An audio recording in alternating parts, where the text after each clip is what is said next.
Olá, bem-vindos ao meu canal, sou a Cristiana e hoje eu vou continuar a série de vídeos da utilização de diferenças finitas para resolver problemas de transferência de calor. Então, o primeiro vídeo que eu fiz foi uma dedução geral da equação em condução bidimensional em regime transiente. E a partir daí eu estou partindo de aplicações para problemas mais simples e a gente vai aumentando a complexidade até chegar nesse da solução geral. Tá? Então, eu já fiz dois vídeos com a condução unidimensional em regime permanente. Tá?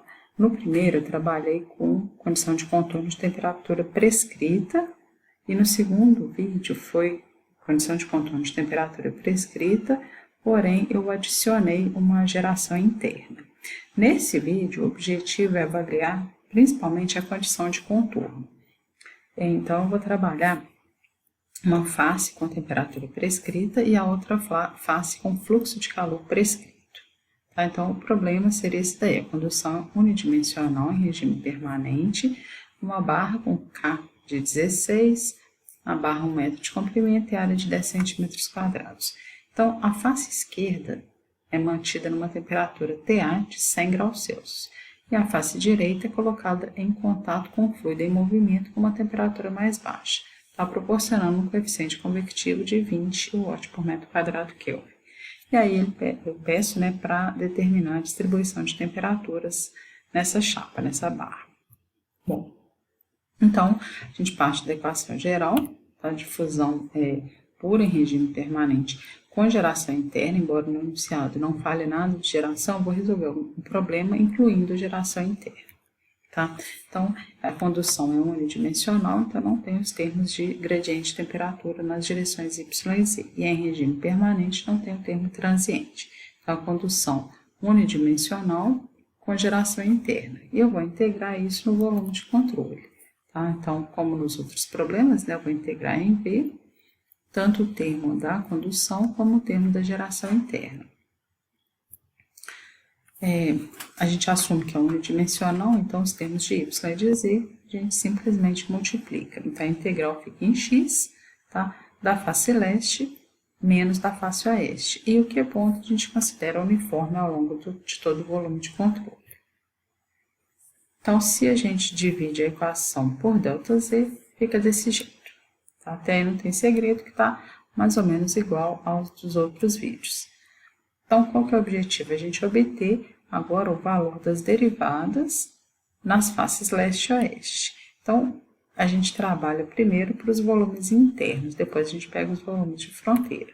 Então, o meu volume interno está aqui, o ponto P, o ponto leste, o ponto oeste, as faces com letras minúsculas. Então, a gente vai aproximar aqui o gradiente de temperatura em X na face leste, o TE menos o TP dividido pelo ΔX. Na face oeste, TP menos TW dividido também pelo ΔX. Quando eu aplico isso na minha equação, eu chego nesse formato aqui. Tá? Então, o KdT dx na face leste ele vai ser TE menos TP sobre ΔX. E o dt dx na face oeste, TP menos TW dividido por ΔX. O próximo passo é a gente isolar a temperatura do ponto P, que é o ponto que eu quero analisar. Tá? Então, a gente pode observar, esse termo aqui está negativo e esse também está negativo. Então, eu passo os dois para o lado de lá e ficam ambos positivos. Então, K ΔY sobre ΔX, K ΔY sobre ΔX. Aí, no caso, o meu TE e o TW e o termo de Q ponto vão ficar positivos. Aqui está com mais a mais, né? Se a gente assume que o volume de controle, quer dizer, os volumes de controle têm a mesma dimensão, que eu vou chamar de ΔX, fica um pouco mais fácil a equação. Então, é ΔY sobre ΔX mais ΔY sobre ΔX. Então, duas vezes ΔY sobre ΔX. Aqui, ΔY sobre ΔX e o termo de Q ponto.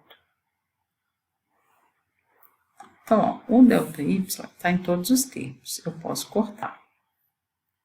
E eu vou passar esse ΔX para cá,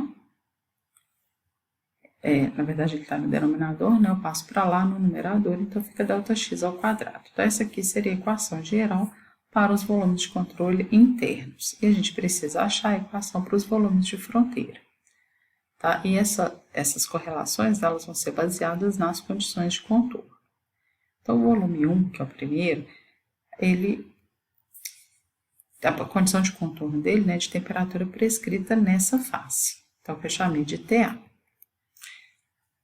Para avaliar essa equação, o que vai acontecer? O meu ΔX na face leste não vai mudar, porque vai ser TE menos TP dividido pelo ΔX. Na face oeste, ele vai depender dessa temperatura, então, eu vou trabalhar só com a metade do volume de controle. Vai ser TP menos TA dividido por ΔX sobre 2. E aí, a equação fica sendo essa daqui, tá? Então, eu tenho esse termo menos esse. Então, 2 que está aqui no denominador, do denominador ele passa para o numerador. Então, fica TP mais 2TP, que dá 3TP. O TA ele vai ficar multiplicado por 2 e o TE só por 1 mesmo. E o Q ponto é ΔX sobre K ao quadrado, que é o tempo que a gente já tinha mesmo. Para o volume 5, né, que eu estou trabalhando aí com 5 volumes de controle, na verdade, esse é o último volume, tá? Aí a condição de contorno aqui já é um pouco diferente, tá? Então, o que eu sei? Na face oeste não muda, TP menos TW dividido por ΔX. Agora, na face leste, o que nós temos? Que a taxa de calor por condução é igual ao fluxo de calor por condução é igual ao fluxo de calor por convecção. Então, aqui, ó, o que eu tenho é um termo convectivo. E essa temperatura aqui, ela tem que ser a temperatura da superfície, tá? Que a gente não conhece. Então, nós temos duas abordagens, ou duas possibilidades. Uma primeira aproximação é eu falar que a temperatura aqui é igual à temperatura aqui, tá? É uma aproximação? É. Pode ser válido? Depende. Se eu estiver trabalhando com um número muito grande de volumes de controle, acaba que os pontos estão muito próximos e essa aproximação não leva a erros muito grandes, tá? Então, nesse caso, o que eu tenho? A minha equação vai ficar menos kdt dx é igual a htp menos t infinito. E aí eu chego nessa equação geral, tá? Eu vou passar esse k para cá dividindo, né? Então vai ficar h sobre k e o termo da derivada ele estava multiplicado por um ΔX. Então tá aqui o ΔX, tá? Uma segunda aproximação que eu posso ter, e aí não é de fato uma aproximação, é o mais correto, né? Então, menos kdt dx vai ser htb menos t infinito, onde essa temperatura Tb é uma temperatura desconhecida, tá?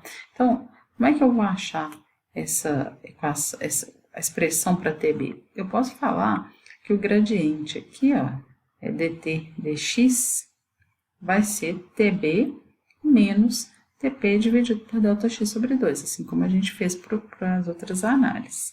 E aí, o que acontece? Eu vou jogar esse TB aqui dentro, aí eu vou chegar numa equação que eu permito, né, achar o valor do dt dx, porque tá aqui, ó, menos kdt dx na face leste é igual a htb, eu substituo isso tudo, menos t infinito. Então, eu posso passar esse ΔX para lá, misturar, né, e eu consigo achar uma expressão para o dt dx. Quando eu jogo isso na equação geral, que eu tinha menos kdt dx, eu chego nessa equação aqui. Então, eu chamei o anterior de caso 1, que é a primeira aproximação, e esse segunda aproximação de caso 2. E eu vou simular, né, para as duas situações. Bom, e é sempre importante, né, a gente comparar os resultados com a solução analítica. Então, no caso, eu vou partir da equação geral da difusão de calor, essa daí. Então, eu vou fazer separação dos termos, né? Esse termo de um lado e o Q ponto do outro. O K eu estou assumindo constante, ele passa dividindo. Aí a derivada parcial pode ser transformada numa derivada total, já que a temperatura só varia com x. Então, eu integro duas vezes, tá? A derivada de segunda... d2t dx2, né? Derivada de segunda ordem, é uma constante. a derivada de primeira ordem é uma reta, e a equação da temperatura seria um polinômio de segundo grau. Então, eu chego nessa equação. Eu tenho duas condições de contorno. A primeira é a temperatura na face esquerda. Então, a temperatura em x é igual a zero é igual a TA. Quando eu jogo aqui, eu acho que o meu C2 tem que ser igual a TA. A minha segunda condição de contorno é para a face direita.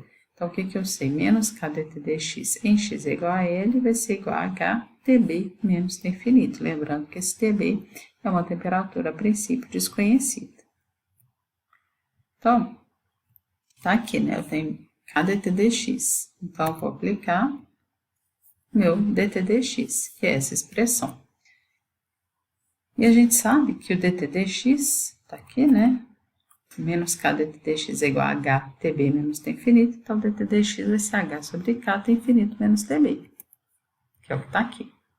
Então, eu igualo essas duas expressões para achar o valor de C1, tá? E aí eu jogo na equação. Essa daqui é a equação geral, tá? E eu preciso, quando eu acho o C1 aqui, ele está em função de TB, tá? Então, eu tenho que achar uma outra expressão para TB para poder eliminar essa.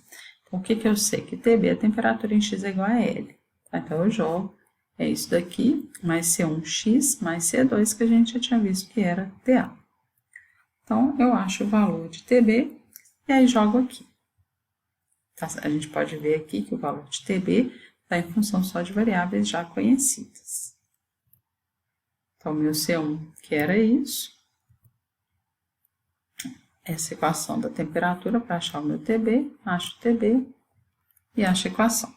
Então, o que eu fiz? Primeiro, eu rodei a análise para o caso 1, tá? Que era o que? A temperatura da face, eu aproximei como sendo a temperatura no centro do último volume de controle.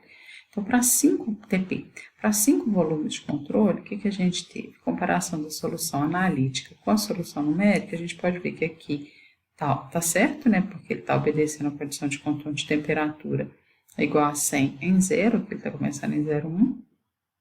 Mas aqui no final já vai se afastando um pouco, tá? E nesse caso aí, a gente vê que a equação é uma reta, tá? Então eu estou trabalhando sem geração interna. E aí a implementação fica essa figura bonitinha, né? Linear. Depois, eu coloquei o caso 2, tá? Que eu calculei uma temperatura TB. E a gente pode ver que a solução analítica e a numérica ficaram iguais. Isso considerando-se sem geração interna. E a equação já fica bem parecida, né? Linear ainda, porém, com os valores mais próximos dos que tem que ser mesmo.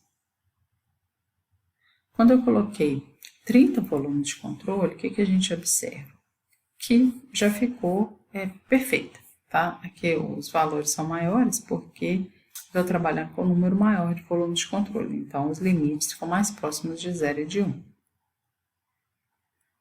E aí, a simulação, tá? Porque como eu vi que a condição da segunda aproximação foi mais próxima da realidade, eu optei por simular o problema somente com essa condição, para a gente não ficar um monte de soluções, sendo que a segunda estava exata. Bom, aí o que eu fiz? Eu coloquei uma geração interna de 3 kW por metro cúbico. Tá? Então, a gente pode ver que a curva de temperatura deixa de ser uma reta e passa a ser um polinômio de segundo grau. Porque aqui, ó, se eu voltar na equação da solução analítica, a equação é de segunda ordem. Se eu fizer o Q ponto é igual a zero, ela fica uma reta. Mas se eu colocar o termo de Q ponto, ela fica uma parábola. Tá? Então, que é esse caso aqui. Então, a comparação da solução analítica com a solução numérica já bateu também para 30 volumes de controle. Então, tá igualzinho. E aí a gente tem a curva. Como esperado, né, a temperatura parte aqui do 100 em 0, sobe até por volta aí, um pouco entre 120 e 125 graus Celsius, e depois cai para próximo de 100 de novo, um pouco menor que 100. Tá aqui exatamente o que a gente está vendo aqui, tá? Um pouco menor do que 100 do lado de cá, e a temperatura mais alta ali entre 120 e 125 mais ou menos aqui no centro da barra. Depois, eu alterei o valor do meu coeficiente convectivo, tá? Porque eu estava trabalhando com 20, e aí eu passei para 40. Por quê? Para ver o efeito mesmo da retirada de calor, porque quanto maior o coeficiente convectivo, maior a quantidade de energia que eu consigo retirar. Então, quando eu pego aqui, ó, esse aqui, com uma geração interna de 3 kW, com um baixo coeficiente convectivo, a gente tem essa temperatura mais alta no centro. Quando eu coloco um maior coeficiente convectivo, o calor que é tirado, ele sobrepõe, né? Ele fica mais importante do que o calor que está sendo gerado ali, ele não consegue aumentar tanto a temperatura. Bom, eu rodei esses casos, né? Então eu coloquei ali, variei o Q ponto, passei de 0 para 3 kW por metro cúbico, aumentei o H, mas com a simulação, né, com o programa, o código implementado, a gente pode brincar o tanto que for, pode alterar o número de volumes de controle que está trabalhando, pode alterar as temperaturas que a gente está trabalhando, tá? E avaliar cada um em separado. Bom, era isso, obrigada.